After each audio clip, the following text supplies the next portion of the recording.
What are you talking about? Oh, the plate is like this big. Happy Halloween! What's going on, softball friends?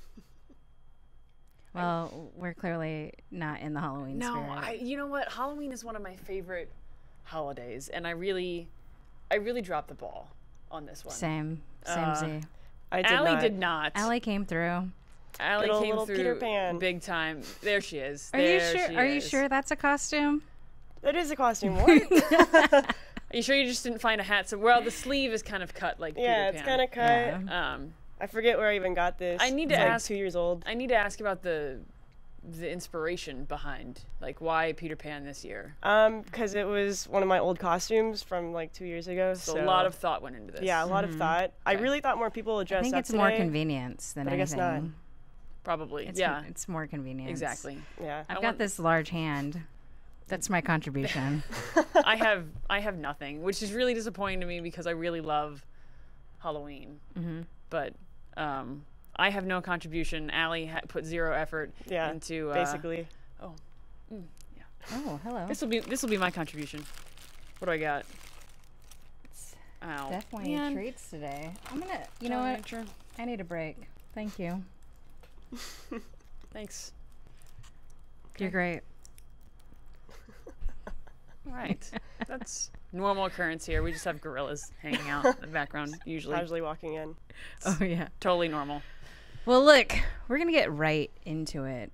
We are. There's so it's much. Transfer-Mania! Oh. I wanted an echo effect to kind of go with. I'm sorry, guys. She didn't run that by me. She went rogue. She did. She just went rogue on that one. I apologize. But Transfer.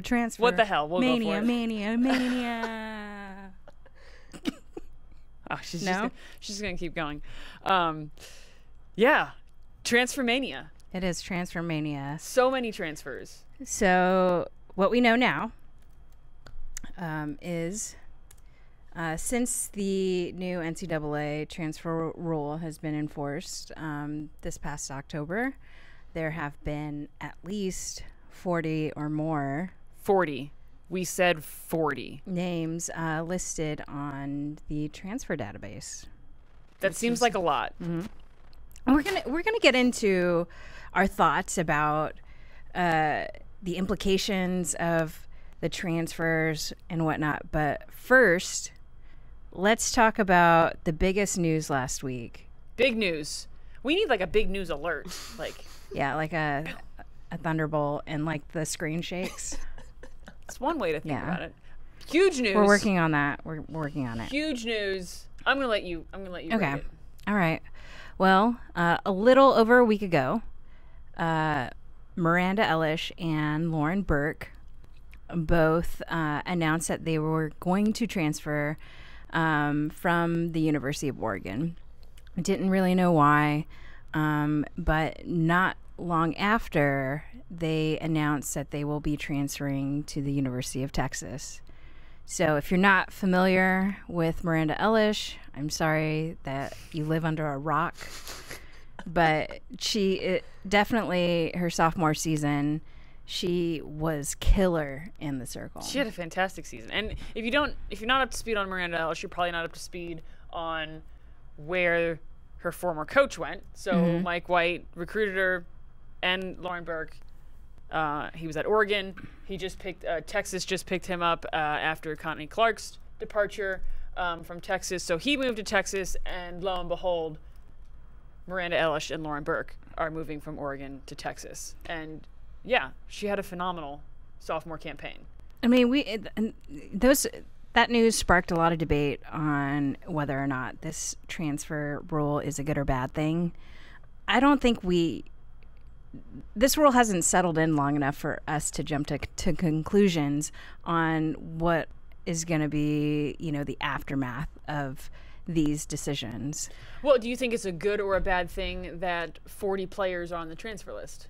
I think that's what is it a good thing or a bad thing Is it? that people are transferring?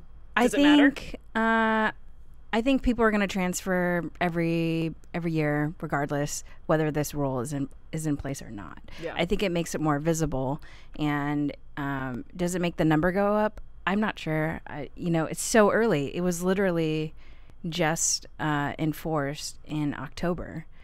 But I'll tell you one thing. I've got to put on the big hand for this one. She did run this one by me, folks, and I rolled my eyes. But oh, yeah. You guys know it's coming. Hook 'em horns. Her hands this finger's not really working. Her hands are so There we small go. that Yeah. it doesn't even... Okay, there it is. Hook 'em horns. Should I sing the song? You shouldn't. You absolutely should not do that. The Don't do it. eyes of Texas She's doing are upon you. A little pitchy. No. It's Hey, like my worst Hook 'em nightmare right now. horns. Yeah, Allie's... You guys know. Allie is You having, know. Allie's You having know. a fit right now because she was at A&M. Gigging mags. She's gigging 'em. all day, every day. I did my master's degree at A&M, and then I worked for UT, so I'm a house divided right now. Oh my goodness. You are. But no, so are more transfers an inherently bad thing?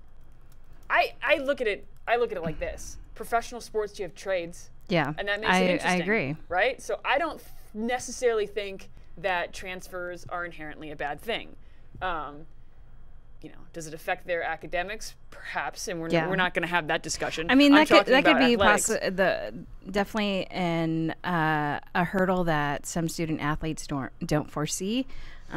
Whether or not they do their homework and know whether or not their credits are going to transfer to the school that they could potentially be transferring to, or they have to sit out a year depending on the conference.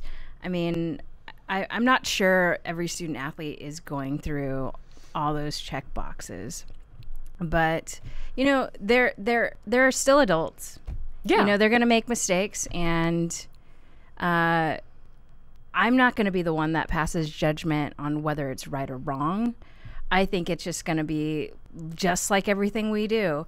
We jump in 2 feet at a time and we figure out what to do next. And I see like the moral debate going on what are we really teaching our kids?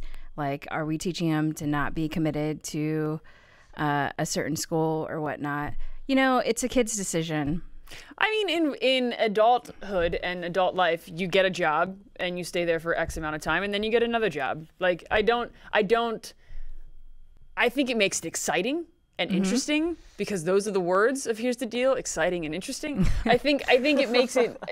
I think it makes it very interesting, and we're going to get into a couple other transfers because later, and they haven't declared where they're going, and we're going to speculate. Yeah, and it makes it very interesting.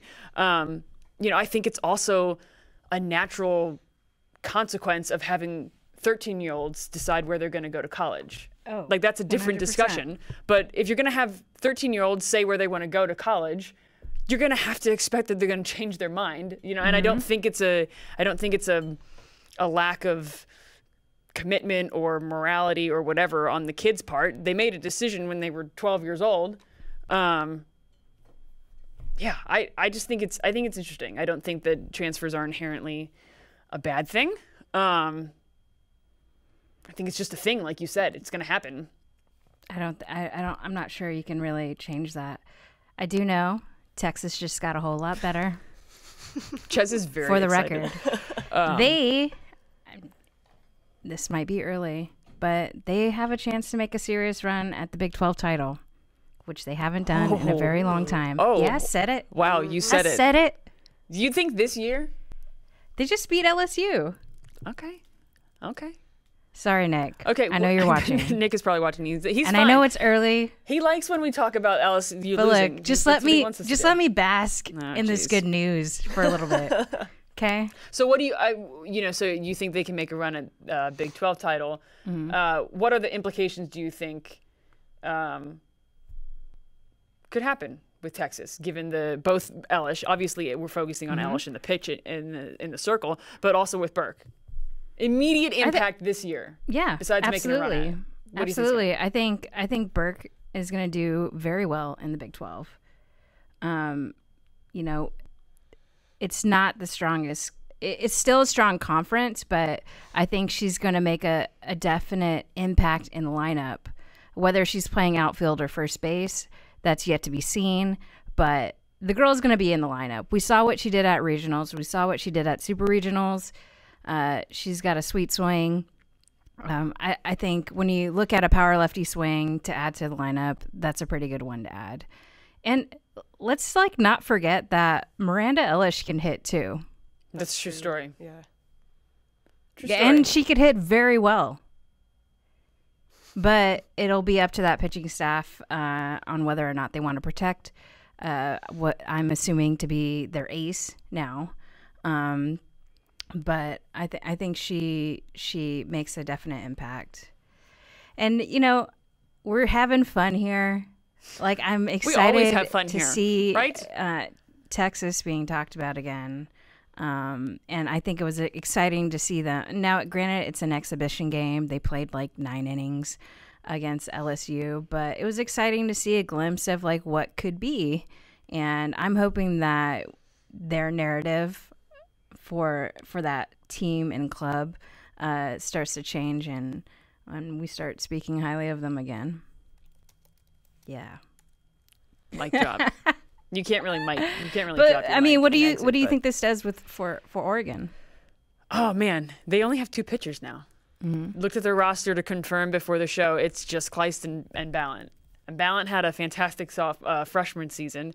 Elish kind of came up the ranks in the sophomore season and kind of was with Kleist most of the time. They only have 2 pitchers, but they also have a phenomenal staff. I mean, you talk about Mike White exiting, but their coaching staff, I wouldn't put anything past their coaching staff. It's a phenomenal staff that they've put together this season. But I can't say that losing Miranda Elish isn't going to impact their pitching staff. Yeah, you're talking about somebody who's top 10, top 20 in strikeouts and ERA. No chance that affects Pac-12 it. first team. Unless, can I break this? Go for it. Okay. Unless they pick up Giselle Juarez from ASU, because she is one of the 40 on that transfer list. And she has not declared where she's going. Mm-hmm. She's an Arizona kid, right? She grew up in Arizona. Glendale. But she is transferring from ASU. We don't know where she's going. Let's just think about it for a second, folks. Giselle Juarez goes to Oregon. She stays in the Pac-12, goes to Oregon. You have Juarez, Kleist, and Ballant. That's pretty darn good. Yeah. I mean, Oregon, I you're really welcome think for that tip, Oregon. I think at this point, G. Juarez can probably go anywhere she wants. I think she could go anywhere she wants. Who's gonna not take G. Juarez? I'm not sure. You're talking about top 10, I believe, in strikeouts. She was a strikeout machine. Yeah. In the Pac-12, that's not easy. No, not easy at all. She's a phenomenal. The Pac-12 was dominant last year. Yeah, the Pac was back. Mm-hmm. So if she stays in the Pac-12, or Oregon could lose Elish and pick up Juarez and not miss a beat, as far as I'm concerned, probably. Mm-hmm.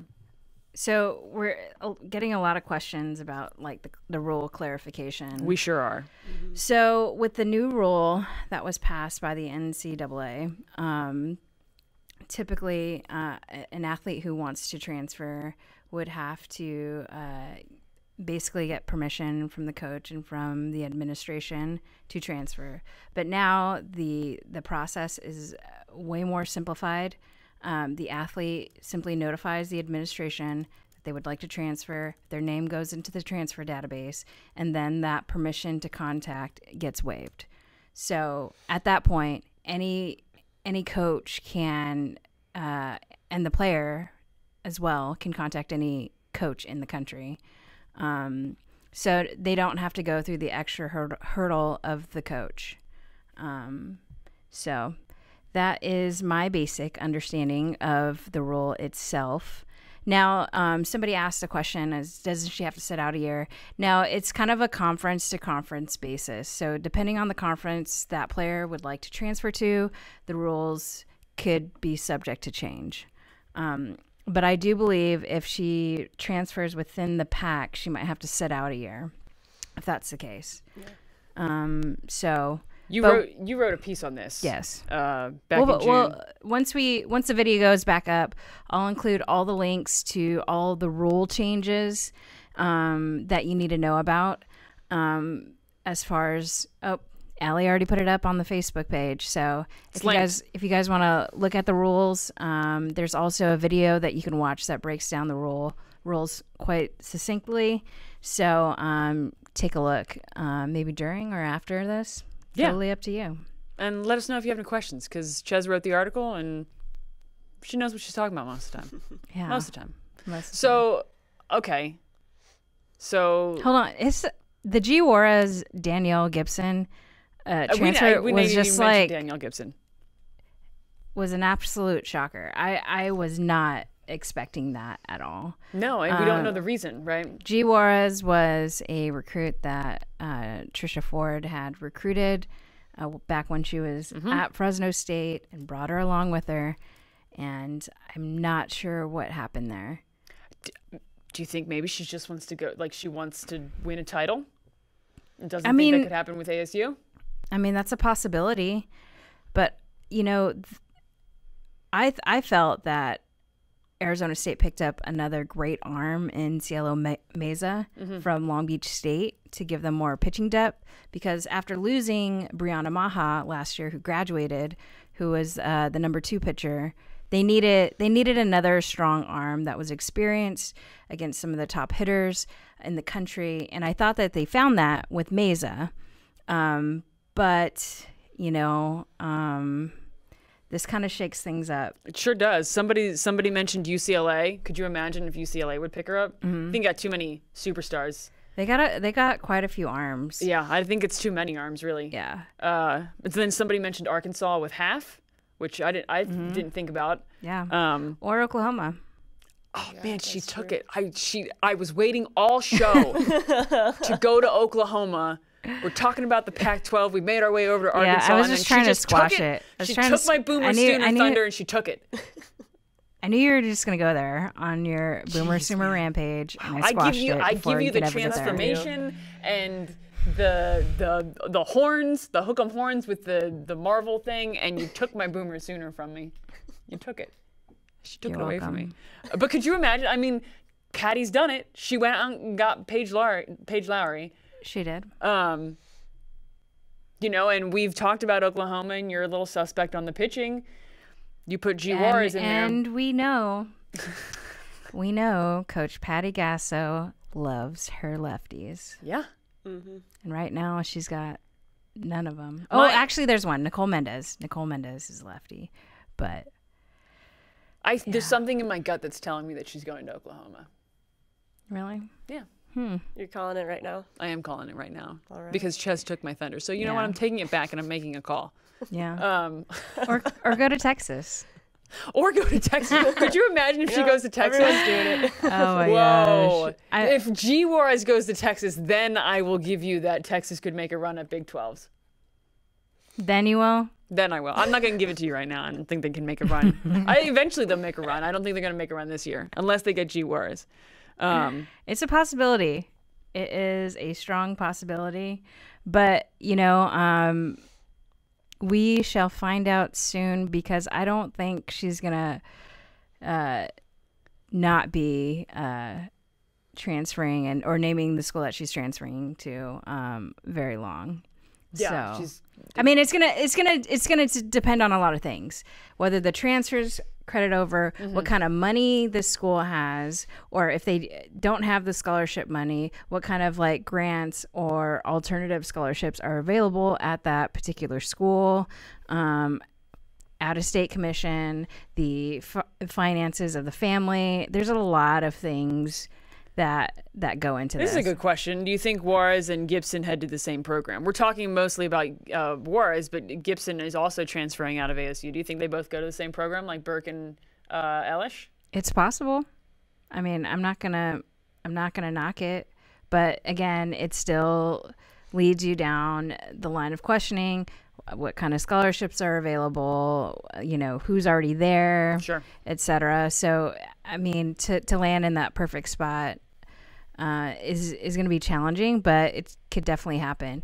And let's not overlook the fact that Gibson had a phenomenal freshman year. Sure, we've been spending a lot of time talking about Juarez, but great solid freshman year. Yeah, absolutely. Fantastic. Played second base, swung the bat extremely well, put up solid home run numbers, and her bat will be welcomed in just about any lineup that she can get to. I mean, who doesn't want a middle infielder that hits for high RBIs, home runs, and average? Anyone out there? No? Yeah, I'm sure. Crickets. It's crickets. Yeah. It's crickets. Totally. That's what it is. So what does this mean? What does this mean for ASU? Well, program that was kind of up on the rise. They're losing their ace. What does it mean? I think they're in a little. This is going to be challenging, because obviously you have a new pitcher in Mesa, and I don't want to be an alarmist in saying that this might ruin their chances of making the Women's College World Series. Let's be honest, like I don't think that's being alarmist. I think that's being a realist. They've literally lost their two aces. Yeah. I think I think it's just reality. Maha and Juarez commanded from the circle, and now a lot's gonna ride on Mesa, and we'll see what happens there. Someone actually mentioned Juarez heading to Arizona. She'd be, in-state resident. Do you think that's a possibility? It could be. Anything is possible. Anything is possible. We want to hear all of your speculations. Yeah, let's speculate. Making speculations. We're all speculating. She is an Arizona kid. An in-state transfer is easy and cheap and makes perfect sense. Does it? No, it doesn't. Does it? Why would you? I don't know. Would you just drop out of a high school and then go down to the street to a different one? When you can go anywhere in the country. She could Mike Candrea is not everywhere in the country. He's only at Arizona. I hear you. She just looked at me, blinked her eyes, and was like, that was the reaction I got out of her. Yeah, I don't know.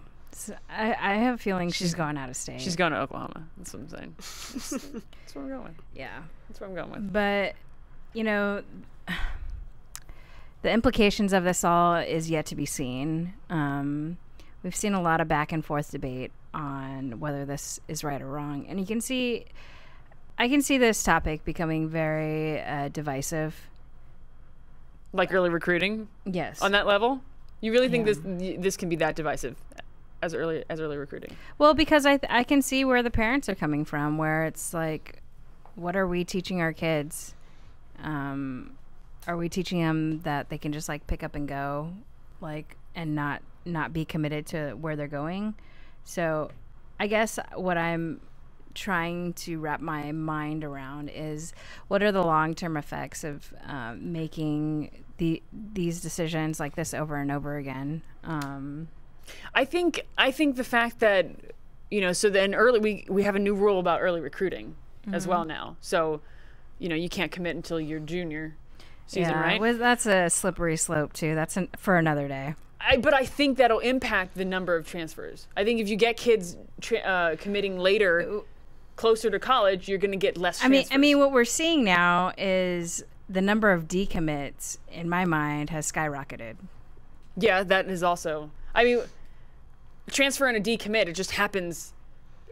One happens when they're not in college, one happens when they're in college. I think, to me, it's the same decision. So if you prolong the period of when they can actually commit, I think you're going to cut down on decommits and transfers, to be quite honest. So I don't think you're going to see a skyrocket of transfers because of this rule. I think maybe in the transition period, the couple years that we have to transition. Yeah.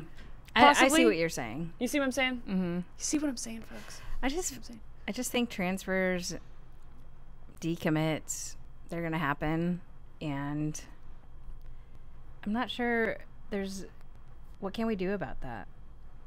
I don't think it's as big of it. I'm going to be probably on the side where I don't think it's a flaw in their moral character or something. I think it's just I think it's a result of early committing. Yeah. and not knowing what they were getting themselves into. And you know, players are traded. Like I said, players are traded in professional sports. You have a job and then you look for a new one. Like I just, you know, so you're saying it's such as life. Yeah, I mean, taking the academic discussion out of this, because that's a big one and we're not going to talk about it. College softball's a business. And these, I know they're not getting paid, but they're like employees. I mean, how many hours do you put into, it's from sun up to sundown. Yeah. You know, I mean, so it's at least like 80%. If it doesn't, if the decision you made does not fit with your life 2 years later, and you're putting in 80 hours a week at it, you're going to go somewhere else. Just like you would go change your job. You make a great point. After 2 years, I think you know whether or not that's the place you want to be. And Elish and Burke are both juniors, right? And they're transferring because of Mike that was White. A quick decision, though. Yeah. They didn't spend a season with Missy and her staff. That's true. That's true. But, I mean, the other sidebar, sorry, Allie, we're going to get to that question later. Oh, no, you're fine. Don't worry about it. Burke had been coached by Mike White since she was like eight years old. Yeah. That's a long history of like building a player-coach relationship with somebody. And if that's something that fits with her, and it obviously worked out pretty darn well. Yeah, absolutely. I don't see anything wrong or questionable about the transfer. They're following the coach who recruited them. Yeah. That happens all the time. Yeah. Like, Allie, what you got? Yeah, so I had an interesting comment on here. It said, coaches can leave schools with no repercussions after recruiting student athletes in their program, so why can't a student athlete do the same? It's the same thing. They're getting a new job. It's a valid, it's a valid question. It's an adult taking a new job. Right. Like, and these kids are adults, and they put in work hours that are more than most adults work in a week for their sport. Like, if it doesn't work, go somewhere else. Like, the other question, like from the student athlete's perspective, if you're miserable, you know, showing up to where you're going every day, I think that's a problem. Yeah, not a good idea to stay there. Not good for the program, not good for the student athlete, not good for the coach, not good for the employee, not good for the employer. Like, however you want to look at this, like, you got to go somewhere that. Yeah, and think about this. Going to college is ultimately the last 4 years for most of them for playing softball. That's a reality. Making that decision is of the utmost importance, especially to the happiness and well-being of the student athletes. Lovey Jung says, "Hey, Ches." Hey, Lovey. No one ever says hi to me. It's just fine. Hey, somebody was greeting you as soon as we logged in. Nestor. Oh, Nestor. He's a big Nestor's Salty Sarah fan. Nestor's my man. Nestor wants Juarez to go to UCLA. Of course, everyone wants G Juarez to come to their school. I mean, come on, everyone. Just comment on every single big D1 school. Whoa, we got somebody saying it's college, not pro. Players shouldn't be allowed to transfer without losing a year. If they lose a year, I don't think it's the worst. Look, Danielle O'Toole lost a year, and look how great she turned out. Fair. That's true. She was pretty good. She was pretty. I would say she's pretty great. She's on Team USA now. She had an okay career. I don't think losing a year is the worst thing ever either. Donnie. I don't think it's Salt Bay for you, Donnie. Like, sorry. The year off. I got somebody to say hello to me. Yeah, you had to. I had to. Revel in it. Sorry, go ahead. Jeez. Yeah. Thank you, Lovey. She transferred. I believe she was at Fresno State, then transferred to U of A. Hey, it happens all the time. Yeah. I think it's honestly probably a good thing, because think about the student athlete. They can get their academics in order, they can get settled, they can rehab, they can be healthy, and then they're so hungry to get on the field that they ball out. Look at Ches like with all Danielle the silver linings. All the silver linings. Do we have anything else on transfers? Oh, we have some more transfers, notable transfers, other notable transfers. Yeah, Chiara Napoli from Georgia. I was surprised by that because I was expecting her to be one who gets who sees more pitching time, especially since Brittany Gray graduated, and they're going to need pitching depth. And I'm not sure that they've identified their ace, but that was one that surprised me. Oregon State has a couple leaving. NC State has a few. And the NC State one doesn't really surprise me all that much. It's, hey, look, with all these coaching changes, we're going to see probably a higher number of transfers this time around because they're unsure about, like, their future. So if a coach is going to choose to leave, then I'm sure that player is going to take a little bit more time to figure out where their next spot's going to be. My fans are. Your fans? They're coming out now. Annie, I'll do it. Oh, my goodness. Get out of here. The salt is bad. The salt is fine. Don't you worry about it.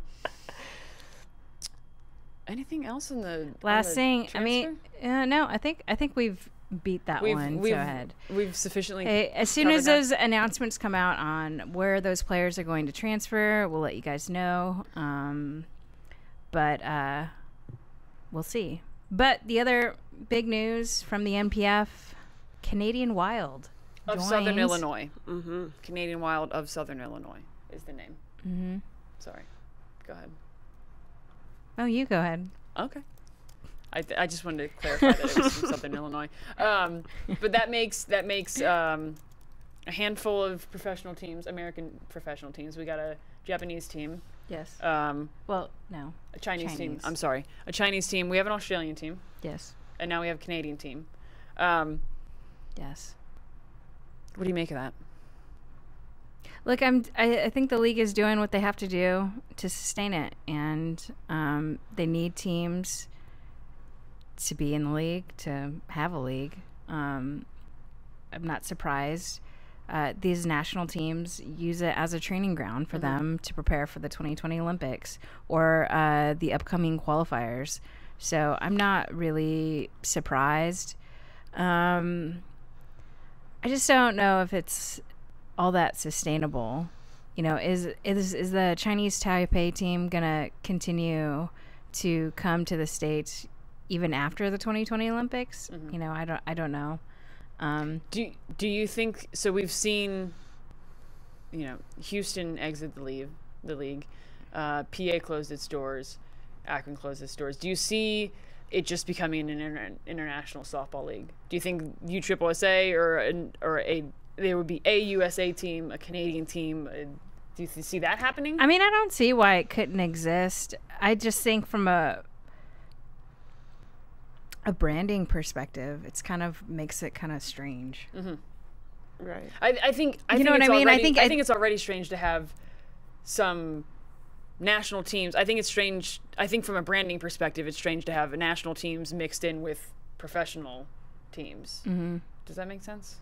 Already. Yeah. The situation right now is confusing as a brand-wise to me. But hey, look.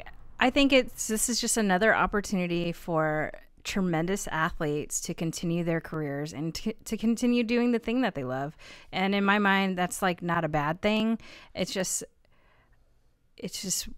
how is this going to get better? Yeah. You know, how is this product, how is this league going to improve? And is this the answer? I don't know.